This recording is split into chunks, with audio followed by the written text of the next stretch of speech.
इस तरह के हालात हैं उनमें कांग्रेस की जो आंतरिक गुटबाजी है वो जग जाहिर है, लेकिन बीजेपी में भी आंतरिक गुटबाजी है, इस बात से इनकार नहीं किया जा सकता है।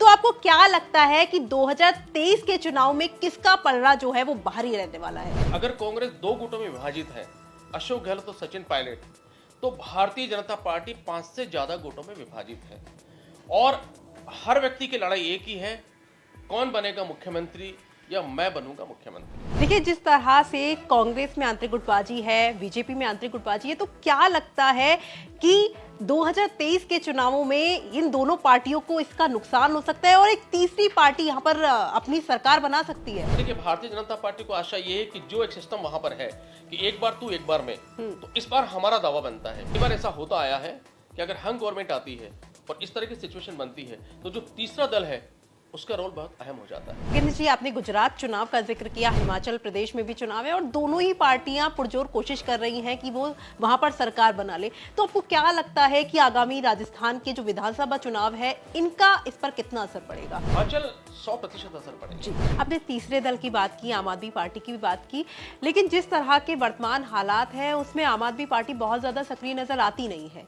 तो क्या ये गुजरात और हिमाचल प्रदेश के चुनाव के बाद राजस्थान में सक्रिय होगी? केजरीवाल को नहीं लगता है कि राजस्थान में उनका कुछ हो सकता है? आम आदमी पार्टी से 10 साल पुरानी पार्टी, तो आप ये कल्पना तो नहीं कर सकते कि आम आदमी पार्टी का हर स्टेट के अंदर संगठन उस स्तर पर होगा जिस स्तर पर कांग्रेस या भारतीय जनता पार्टी का है। कहा जाता है कि आम आदमी पार्टी कांग्रेस का दूसरा विकल्प है और ये दिल्ली में देखने को मिला, इसके बाद पंजाब में देखने को मिला। और जिस तरह से कांग्रेस में वर्तमान स्थिति में कांग्रेस के जो मंत्री हैं वही अभी सरकार पर, अपनी ही सरकार पर सवाल उठा रहे हैं, तो क्या लगता है कि राजस्थान में आम आदमी पार्टी कांग्रेस का दूसरा विकल्प बन सकती है? एक रोटी के लिए बंदर की तरह दांत काटी लड़ रहे हैं तो जनता में एक नेगेटिव भाव जाता है। पहली बात, आपने काम नहीं किया, राजस्थान के हालात खराब हैं, भारतीय जनता पार्टी इतने साल शासन में रही, उसके बाद भी कोई स्थितियां सुधरी नहीं है। तो अगर उनको लग जाता है कि दोनों दलों को लाने से कुछ नहीं होगा तो फिर यकीन मान के चलिएगा कि सिचुएशन बदलेगी। राजस्थान में अभी सरदार शहर में उपचुनाव होने वाले हैं और इनका कितना असर राजस्थान के चुनाव में देखने को मिलेगा? जैसे ही ये कांग्रेस यहाँ पर जीतेगी तो भारतीय जनता पार्टी पर अटैक करना शुरू करेगी कि हमको मैंडेट दे दिया है जनता ने कि हमें अगला चुनाव जीतना है। नमस्कार, आप देख रहे हैं राजस्थान तक और मैं हूं आंचल।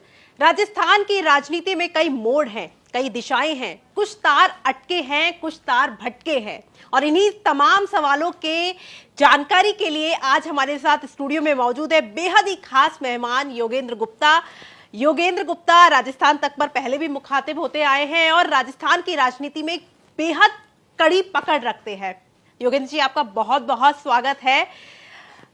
आज हम बात करेंगे राजस्थान की राजनीति में मौजूदा हालात की और जिस तरह के हालात हैं उनमें कांग्रेस की जो आंतरिक गुटबाजी है वो जग जाहिर है, लेकिन बीजेपी में भी आंतरिक गुटबाजी है, इस बात से इनकार नहीं किया जा सकता है। तो आपको क्या लगता है कि 2023 के चुनाव में किसका पलड़ा जो है वो बाहरी रहने वाला है? देखो आंचल, जब 2023 की हम बात करते हैं चुनाव की जी, जो भी 1 वर्ष दूर है, उसका आकलन करने के लिए काफी हमें समग्र रूप से देखना होगा कि राजस्थान की राजनीति है क्या, कांग्रेस और भारतीय जनता पार्टी का क्या स्टेटस है और आने वाले दल में जो अन्य दल है उनका क्या स्टेटस है। उसको आप 4 दिशाओं में बांट सकते हैं। सबसे पहले आप देखेंगे कि राजस्थान की जो परंपरागत राजनीति है उसमें 2 ही दल हैं, एक भारतीय जनता पार्टी और एक कांग्रेस। और राजस्थान की राजनीति का एक परंपरागत ट्रेंड रहा है कि एक बार कांग्रेस, एक बार भारतीय जनता पार्टी जी। अब उसमें एक जो एक एंगल है वो दल जो ऑलरेडी विधानसभा में प्रतिनिधित्व करते हैं, लेकिन प्रतिनिधित्व कम है। जैसे रोलपा, जिनकी 3 सीटें हैं, बसपा जो 6 सीट जीत कर आए थे लेकिन सारा का सारा कांग्रेस में विलय हो गया। ये तीसरा पक्ष है। चौथा पक्ष राजस्थान की राजनीति के वो दल हैं जो आने वाले कल में अपनी भूमिका निभा सकते हैं जी। उसके अंदर आप आम आदमी पार्टी को ले सकते हैं, अगर समाजवादी पार्टी वहां से लड़ना चाहे उसे ले सकते हैं और अन्य दल भी ले सकते हैं या कोई और अन्य दल वहां बन जाता है तो वो है। जब इन चारों को आप देखेंगे तो उसके बाद आप आकलन कर पाएंगे कि राजस्थान की राजनीति में 2023 में क्या हो सकता है। जी। अब देखिए, अगर परंपरा की बात करेंगे तो राजस्थान में चूंकि इस बार कांग्रेस की सरकार है तो उसी परंपरा का निर्वाह करते हुए ऐसा लगता है कि अगर परंपरा वही चलती है तो भारतीय जनता पार्टी की सरकार बनेगी। लेकिन हालात क्या है राजनीतिक रूप से और जो खदबदाहट पार्टियों में है उसके दृष्टिकोण से भारतीय जनता पार्टी और कांग्रेस में कोई अंतर ज्यादा है नहीं। अगर कांग्रेस दो गुटों में विभाजित है, अशोक गहलोत और सचिन पायलट, तो भारतीय जनता पार्टी 5 से ज्यादा गुटों में विभाजित है और हर व्यक्ति की लड़ाई एक ही है, कौन बनेगा मुख्यमंत्री या मैं बनूंगा मुख्यमंत्री। कांग्रेस के साथ ऐसा लगता है कि अशोक गहलोत पूरी पुरजोर कोशिश कर रहे हैं कि चुनाव के अंत तक बने रहें, उनके चेहरे पर कांग्रेस चुनाव में जाए और वो ये कह सके कि मैंने जो शासन दिया वो इतिहास में कभी नहीं दिया। लेकिन उनकी जो नाकामियां हैं, जो भ्रष्टाचार है, जो कानून व्यवस्थाएं हैं, जो शिक्षा की हालत है और जिस तरीके से उनके मंत्रियों की जो फूट और बयानबाजी आ रही है, उसको देखकर ऐसा लगता है कि कांग्रेस की राह बेहद मुश्किल है।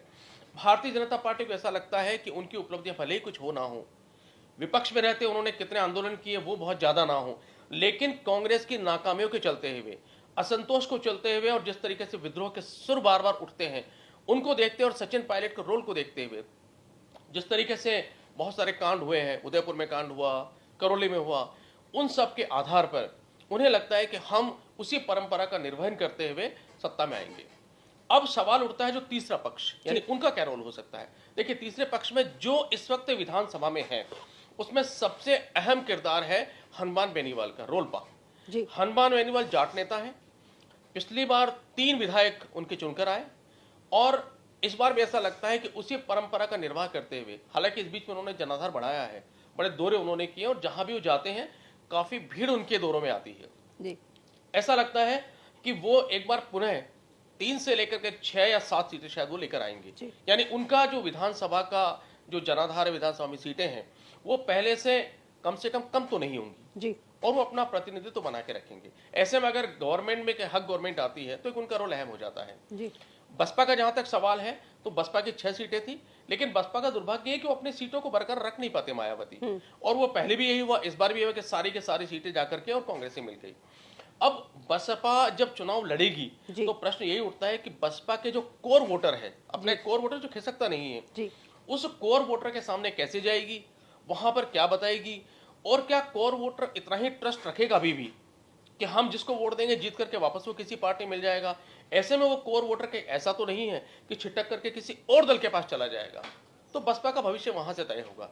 लेकिन राजस्थान की राजनीति में 2023 में एक कारक और होगा, वो है अन्य दल, जो वर्तमान में राजस्थान की विधानसभा में नहीं है लेकिन जो प्रतिनिधित्व कर सकते हैं, जो पुरजोर चुनाव लड़ेंगे। उसमें सबसे अहम दल होगा आम आदमी पार्टी जी।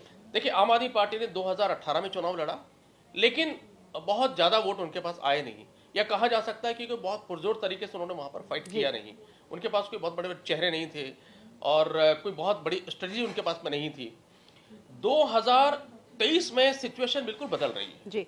वो इसलिए बदल रही है क्योंकि 2018 और 2023 यानी 5 वर्षों में आम आदमी पार्टी का जिस तरीके से प्रादुर्भाव होने के बाद विस्तार हुआ, दिल्ली में लगातार 3 बार जीते, पंजाब में सुपड़े साफ कर दिए कांग्रेस भाजपा के, अब गुजरात का चुनाव है और गुजरात में आज की तारीख में लगता है कि वहां भी एक अच्छी खासी सफलता हासिल होगी।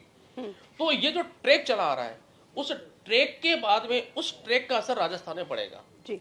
और गुजरात के जो चुनाव होंगे उसका राजस्थान में असर पड़ने के बाद मुझे ऐसा लगता है कि राजस्थान की राजनीति में आम आदमी पार्टी अगर अपना संगठन विस्तार वहां पर कर पाती है और जो रिजल्ट होंगे वहां पर, क्योंकि राजस्थान का बॉर्डर गुजरात से टच होता है, तो शायद आम आदमी पार्टी भी वहां पर एक अहम रोल होगी। इसके बाद में जो दूसरे दल है, आप समाजवादी पार्टी ले सकते हैं या आप टीएमसी भी शायद वहां कोशिश कर रही है, हालांकि ऐसा लगता नहीं उनका कुछ होगा, तो इस तरह के दल भी अपनी आजमाइश कर सकते हैं, लेकिन उनका बहुत ज्यादा रोल ऐसा होगा नहीं।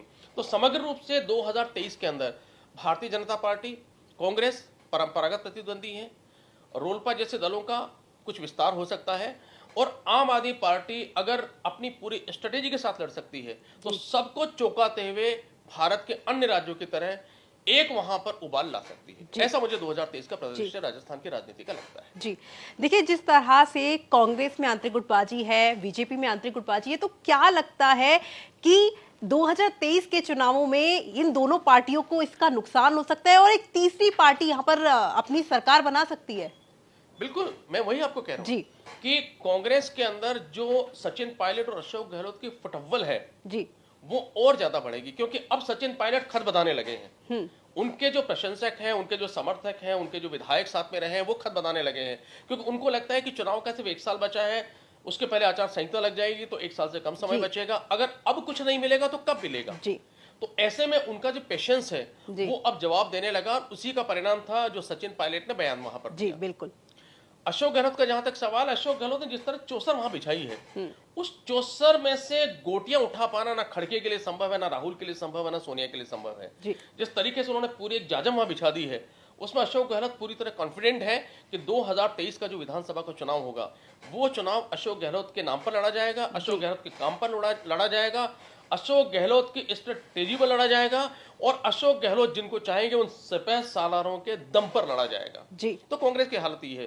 भारतीय जनता पार्टी की हालत उससे बुरी है, क्योंकि एक तरफ भारतीय जनता पार्टी में सतीश पूनिया है, एक तरफ वसुंधरा राजे सिंधिया है, एक तरफ जो शेखावत है, गजेंद्र शेखावत, वो वहां तैयारी कर रहे हैं। जो नेता उप प्रतिपक्ष है राजेंद्र राठौड़, वो अपनी तैयारी कर रहे हैं। इसके अलावा कुछ लोग ओवर मैदान में कूदेंगे। बहुत सारे नाम बीच में आते हैं कि ओम बिरला का नाम भी कभी उछलता है वहां पर, कभी किसी और का नाम उछलता है, तो बहुत सारी चीजें वहां पर हैं। जी इसीलिए भारतीय जनता पार्टी ने निश्चय ये किया कि हम कोई मुख्यमंत्री का चेहरा नहीं देंगे, मुख्यमंत्री का चेहरा होगा नहीं, सिर्फ और सिर्फ चुनाव लड़ा जाएगा नरेंद्र मोदी के नाम पर। जी तो हालत इनकी भी अच्छी नहीं है। लेकिन दोनों दलों को देखिए, भारतीय जनता पार्टी को आशा ये है कि जो एक सिस्टम वहां पर है कि एक बार तू एक बार मैं, तो इस बार हमारा दावा बनता है। कांग्रेस को कहीं ये लगता है कि ये जो आपसी फूट बीजेपी की है, वसुंधरा मानने वाली नहीं, पूनिया छोड़ने वाले नहीं, शेखावत कूदने से मानेंगे नहीं, राठौड़ अपना दावा छोड़ेंगे नहीं, तो उस समय बिल्ली के भाग्य से छीका टूटेगा और कांग्रेस के फेवर में सरकार बनेगी। जी दोनों दलों की स्ट्रेटेजी ये है। लेकिन फिर अगर गुजरात की तरह आम आदमी पार्टी ने सवाल उठा दिया कि पिछले 50 सालों से आप ही तो शासन कर रहे हैं, स्कूलों की हालत क्या है, कानून व्यवस्था की हालत क्या है, हॉस्पिटल्स की हालत क्या है, रोजगार की हालत क्या है, अगर ये सारे सवाल यहां भी सर उठाने लगे जी तो फिर आम आदमी पार्टी की तरह जो तीसरा दल होगा, निसंदेह वो चुनौती भी पैदा करेगा और इनके लिए तकलीफ भी पैदा करेगा। परिणाम क्या होगा, इसके लिए आपको 2023 का इंतजार करना होगा, या ये जो दल है वो दल किस तरीके से संगठित रूप से आते हैं, कितना जोर लगाते हैं और किस तरह की योजना बनाकर लाते हैं, उसके ऊपर आधारित होगा कि ये दोनों दल आपस में लड़ेंगे या फिर इन दोनों दलों को परेशानी पैदा करने के लिए आम आदमी पार्टी या रोलपा जैसा कोई दल आकर के इनके सामने खड़ा हो जाए। जी हिमाचल प्रदेश में भी चुनाव है और दोनों ही पार्टियां पुरजोर कोशिश कर रही हैं कि वो वहां पर सरकार बना ले। तो आपको क्या लगता है कि आगामी राजस्थान के जो विधानसभा चुनाव है इनका इस पर कितना असर पड़ेगा? देखो, आंचल 100% असर पड़ेगा जी। असर इसलिए पड़ेगा क्योंकि जो भारत की राजनीति है जी वो कहीं न कहीं सेंटीमेंट और भावनाओं से चलती है। जी और जब सेंटीमेंट चेंज होना शुरू होते हैं तो जो बॉर्डर्स एरिया होते हैं या स्टेट होते हैं वहां असर पड़ता है। देखिए, पंजाब में चुनाव हुए, आम आदमी पार्टी वहां जीती, तो सीधा सीधा जो उसका असर है वो गंगानगर, हनुमानगढ़ और बीकानेर, ये जो पूरी बेल्ट है वहां पर इसका असर आ रहा है। जी अब गुजरात में चुनाव होते हैं और गुजरात में चुनाव में अगर आम आदमी पार्टी बहुत अच्छा प्रदर्शन करती है वहां पर, तो उसका सीधा असर होगा जो बांगड़पुरा है, जो उदयपुर का पूरा एरिया है, उसके ऊपर असर होगा। कांग्रेस का पंजाब में बुरा हाल होना और उसके बाद गुजरात में बुरा हाल होना, वो सीधा असर डालेगा हनुमानगढ़, बीकानेर, गंगानगर और पूरा उदयपुर बेल्ट के अंदर। तो कांग्रेस को वहां पर नुकसान उसका होने वाला है। तो ये चीजें 100% डालेगी। जब आम आदमी पार्टी के साथ फेवर क्या हो रहा है कि पंजाब में चुनाव जीतने के बाद में आपका जो बॉर्डर स्टेट है गंगानगर, हनुमानगढ़, बीकानेर, वो कवर होता है, यानी वहां पर सेंटीमेंट ठीक है। गुजरात में यह तय है कि आम आदमी पार्टी गैनर रहेगी क्योंकि वहां 0 सीटें अब तक रही है। ठीक है। तो उसका असर उदयपुर में होगा। उसके बाद चुनाव होंगे कहां पर, मध्य प्रदेश के अंदर। तो मध्य प्रदेश के जब चुनाव होंगे तो जो हाड़ौती एरिया है, कोटा का जो एरिया है, वो लगता हुआ है मध्य प्रदेश से, उसका इंपैक्ट वहां पर आता है। तो जो वहां एक्टिविटीज होगी उसका असर वहां आएगा। फिर हरियाणा चुनाव की तैयारी शुरू होगी, तो हरियाणा में जो एक्टिविटी शुरू हो जाएगी गुजरात के बाद में, उसका असर जो अलवर और उधर का जो एरिया है, भिवाड़ी उस तरफ जो एरिया, उसके ऊपर वहां असर आना शुरू होगा। तो बॉर्डर एरिया जो आप है वो कवर करेगी वहां पर। इस एरिया में कांग्रेस के कमजोर होने का मतलब है कि इस एरिया के जो आसपास के जिले हैं और वहां जो विधानसभा सीटें हैं वो कांग्रेस लूज करेगी। तो एक तरह से यहां जो चुनाव होंगे वो 100% राजस्थान की राजनीति में असर डालेंगे। और एक चीज और नोट करिए आप कि राजस्थान की राजनीति कुछ इस तरह की है कि हमेशा एक दल, यानी पिछली बार भी कांग्रेस 99 पे अटक गई थी, हमेशा कई बार ऐसा होता आया है कि अगर हंग गवर्नमेंट आती है और इस तरह की सिचुएशन बनती है तो जो तीसरा दल है उसका रोल बहुत अहम हो जाता है। तो इसलिए गुजरात चुनाव, हिमाचल के चुनाव और आने वाले कल में जो चुनाव है चाहे वो मध्य प्रदेश का हो, राजस्थान को, असर यहाँ पर राजस्थान में डालना ही डालना है। जी, आपने तीसरे दल की बात की, आम आदमी पार्टी की भी बात की, लेकिन जिस तरह के वर्तमान हालात हैं उसमें आम आदमी पार्टी बहुत ज्यादा सक्रिय नजर आती नहीं है। तो क्या ये गुजरात और हिमाचल प्रदेश के चुनाव के बाद राजस्थान में सक्रिय होगी? केजरीवाल को नहीं लगता है कि राजस्थान में उनका कुछ हो सकता है? नहीं, आप देखिए, आम आदमी पार्टी के चुनाव लड़ने का तरीका आपको समझना होगा। जी, आम आदमी पार्टी से 10 साल पुरानी पार्टी है और 10 वर्षों में जो अचीवमेंट है जी, वो बताता है कि अचीवमेंट 10 वर्षों के हिसाब से बहुत ज्यादा है। जी, तो आप ये कल्पना तो नहीं कर सकते कि आम आदमी पार्टी का हर स्टेट के अंदर संगठन उस स्तर पर होगा जिस स्तर पर कांग्रेस या भारतीय जनता पार्टी का जी। है। लेकिन आम आदमी पार्टी के साथ होता क्या है कि संगठन कमजोर होने के बावजूद भी अपना एक ओरा वो लेकर जाते हैं, अपना एक प्लान लेकर जाते हैं दिल्ली मॉडल का, जिसमें जी। शिक्षा है, स्वास्थ्य है जी। और रोजगार है, ये सब चीजें वहां लेकर जाते हैं।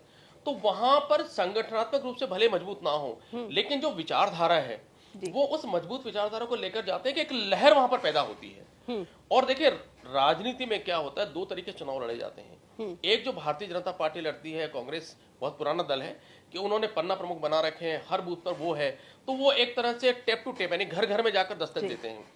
लेकिन राजनीति का एक और है अंडर करंट।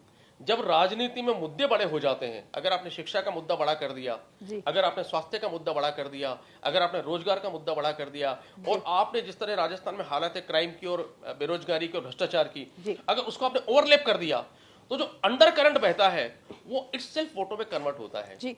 और आम आदमी पार्टी जब किसी स्टेट में जाती है तो उस अंडर करंट को ही वो साथ लेकर जाती है। तो अगर राजस्थान में भी उसी स्ट्रेटेजी को लेकर गए और जनता को लगने लगा कि हम इन दोनों दलों को वोट देंगे लेकिन नतीजा कुछ नहीं होगा क्योंकि हमने वोट देके दिया, तो पाया क्या, हालत तो खराब है हमारे यहाँ पर। तो ऐसे में आम आदमी पार्टी जैसी जो नई पार्टी है वो भी वो कुछ कर देती है जिसकी हम लोग कल्पना नहीं कर पाते। जी। तो इनका जो अपना स्ट्रेटेजी है वो जब लेकर जाते हैं तो एक बहाव बहता है, एक सैलाब आता है। जब केजरीवाल आते हैं और जब तिरंगा यात्रा निकालते हैं, उसके अंदर जो कई किलोमीटर लंबी यात्राएं निकलती है, वो जो माहौल पैदा करती है, वो माहौल किसी भी संगठनात्मक ढांचे की जो कमियां है उसको ढक देती है और वोटों में परिवर्तित कर देती है। जी, योगेंद्र जी, यहाँ पर एक सवाल और पैदा होता है कि 2023 के चुनावों में क्षेत्रीय दलों की कितनी भूमिका होगी, क्योंकि देखा गया है कि राजस्थान में बीजेपी और कांग्रेस यही दो मुख्य दल है, तो इसमें क्षेत्रीय दल कितना बेहतर 2023 में कर सकते हैं? देखिए, क्षेत्रीय दल का बेहतर करने का जहां तक सवाल है, जी, अगर क्षेत्रीय दल कुछ करेंगे इसमें तो कोई शक नहीं है। जी, अब जनता अगर ये देखती है कि दोनों दलों को लाने से कोई फायदा है नहीं, उसके दिमाग में अगर ये हो जाता है कि दोनों दलों को लाने से कुछ स्थिति सुधरेगी नहीं, ये उसी परंपरागत ढांचागत राजनीति को लेकर आकर जाएंगे, ये भावना अगर क्रिएट हो जाती है तो फिर क्षेत्रीय दलों की जो भूमिका है वो अपनी जगह पर बढ़ जाती है। आम आदमी पार्टी को चूंकि हम लोग इसलिए क्षेत्रीय दल नहीं मानते क्योंकि आम आदमी पार्टी पंजाब में है, दिल्ली में है, गोवा में 2 सीटें हैं, गुजरात के अंदर अच्छा रिजल्ट होने की उम्मीद है, और अब चूंकि राष्ट्रीय पार्टी बनने की ओर अग्रसर है और गुजरात चुनाव के बाद पूरी उम्मीद है कि राष्ट्रीय पार्टी बन जाएगी, तो उसके बाद क्षेत्रीय दल से हम अलग कर देते हैं। तो ये भारतीय जनता पार्टी और कांग्रेस की टक्कर में आकर खड़ी हो सकती है। क्षेत्रीय दल का मतलब है कि आप रोल पाप ले सकते हैं और बाकी जो दल ले सकते हैं, उनका अपना अपना एक पॉकेट वहां पर है, और उस पॉकेट में जो जातिगत समीकरण है, उनको ऐसा लगता है कि हमारा आदमी विधानसभा में जाने का मतलब या हमारी जाति का गणित ऊपर होने का मतलब है कि हम कम से कम अपने काम करवा सकते हैं। तो उनका रोल अपनी जगह रहेगा, तो कम ज्यादा हो सकता है। और अगर हंग गवर्नमेंट आ जाती है जैसा कि पिछली दफा आया या उसके पहले आई है, तो ऐसे में जो क्षेत्रीय दल है उनका रोल वहां पर ज्यादा हो जाता, तो क्षेत्रीय दल का कम या ज्यादा रोल रहेगा जरूर। अब ये अलग बात है कि जनता में अंडर करंट बह जाए कि हमें तो हर हालत में इस दल को लेकर आना है, तो अगर वो भावना चारों तरफ बह जाती है तो फिर क्षेत्रीय दलों को नुकसान होता है, वो समाप्त प्राय हो जाते हैं और एक दल की तरफ एक विशालकाय बहुमत अग्रसर हो जाता है। लेकिन ये अभी कहना जल्दी है, थोड़ा सा हमें इंतजार करना पड़ेगा। चुनाव के 3 से 4 महीने पहले हम राजनीतिक चश्मे से इसका आकलन कर सकते हैं। जी, जी। कहा जाता है कि आम आदमी पार्टी कांग्रेस का दूसरा विकल्प है, और ये दिल्ली में देखने को मिला, इसके बाद पंजाब में देखने को मिला, और जिस तरह से कांग्रेस में वर्तमान स्थिति में कांग्रेस के जो मंत्री हैं वही अभी सरकार पर, अपनी ही सरकार पर सवाल उठा रहे हैं, तो क्या लगता है कि राजस्थान में आम आदमी पार्टी कांग्रेस का दूसरा विकल्प बन सकती है? बिल्कुल, जो ट्रैक रिकॉर्ड है उसके हिसाब से मैं ये नहीं कहूंगा कि कांग्रेस का दूसरा विकल्प बन सकती है जी। और इस सवाल को थोड़ा सा मोल्ड करते हुए हम कह सकते हैं कि क्या आम आदमी पार्टी राजस्थान में भारतीय जनता पार्टी से लड़ने वाला दूसरा दल बन सकता है, जैसा गुजरात में भी परिलक्षित हो रहा है। तो जैसा मैंने पहले भी आपको कहा कि निसंदेह देखिए, राजस्थान की राजनीति वैसे अगर देखा जाए तो आम आदमी पार्टी के लिए बहुत मुफीद है। मुफीद इसलिए है क्योंकि कांग्रेस में झगड़े चरम स्तर पर है जी। और कांग्रेस में अगर ये झगड़ा नहीं सुलझा तो सचिन पायलट किसी भी हालत में अशोक गहलोत को वापस सत्ता में आ जाए जी। ये बर्दाश्त नहीं करेंगे, और चाहे वो पार्टी का नुकसान हो तो कुछ खेल जरूर होगा। जी। अगर कहीं अशोक गहलोत को लगा कि सचिन पायलट वापस से पावर में आ सकते हैं तो भले ही पार्टी का नुकसान हो जाए, पर सचिन पायलट को रोकने के लिए कुछ भी कर सकते हैं। जी। अब जब जनता ये देखेगी कि दोनों एक रोटी के लिए बंदर की तरह दांत काटी लड़ रहे हैं, तो जनता में एक नेगेटिव भाव जाता है। पहली बात, आपने काम नहीं किया, राजस्थान के हालात खराब हैं, भारतीय जनता पार्टी इतने साल शासन में रही, उसके बाद भी कोई स्थितियां सुधरी नहीं है। तो अगर उनको लग जाता है कि दोनों दलों को लाने से कुछ नहीं होगा, तो फिर यकीन मान के चलेगा कि सिचुएशन बदलेगी और आम आदमी पार्टी के फेवर में यहां पर भी हो सकता है। जो एक नारा चलता है, एक मौका केजरीवाल नू, तो अगर यही नारा यहां भी चल पड़ा कि राजस्थान में शिक्षा बेहतर करने के लिए, स्वास्थ्य बेहतर करने के लिए, रोजगार बेहतर करने के लिए एक मौका केजरीवाल नू, अगर ये यहां पर चल पड़ा तो निस्संदेह दोनों दलों के लिए परेशानी हो सकती है। और राजस्थान में भी आम आदमी पार्टी, जो आज हम सोच रहे हैं, जो ऐसा लगता है कि आम आदमी पार्टी इन दोनों के फाइट में इस वक्त नहीं है, वहां पर आ सकती है। और ऐसे में कांग्रेस का जो वोट बैंक है वो निराश्रित भाव से आम आदमी पार्टी की तरफ शिफ्ट हो सकता है। और भारतीय जनता पार्टी की जो नीतियां हैं, जिनसे बहुत लोग युवा सहमत नहीं होंगे, जो भी इनकी नीतियां हैं, वो वोट बैंक भी आम आदमी पार्टी की तरफ शिफ्ट हो सकता है। और अगर दोनों वोट बैंक शिफ्ट हो जाता है तो फिर आम आदमी पार्टी फाइट में आ जाती है, सेकंड पोजीशन यानी बीजेपी के सीधे समानांतर लड़ाई में आ जाती है, और तब परिणाम किसी भी दिशा में जा सकता है। बिल्कुल, राजस्थान का किंग कौन होगा ये तो 2023 के चुनाव में ही पता चलेगा। लेकिन फिलहाल जिस तरह के हालात हैं उन पर हमने योगेंद्र गुप्ता से बात की और विस्तार से उन्होंने वर्तमान हालातों के बारे में हमें बताया है। फिलहाल इस खबर में इतना ही, लेकिन तमाम खबरों के लिए देखते रहिए राजस्थान तक। नमस्कार।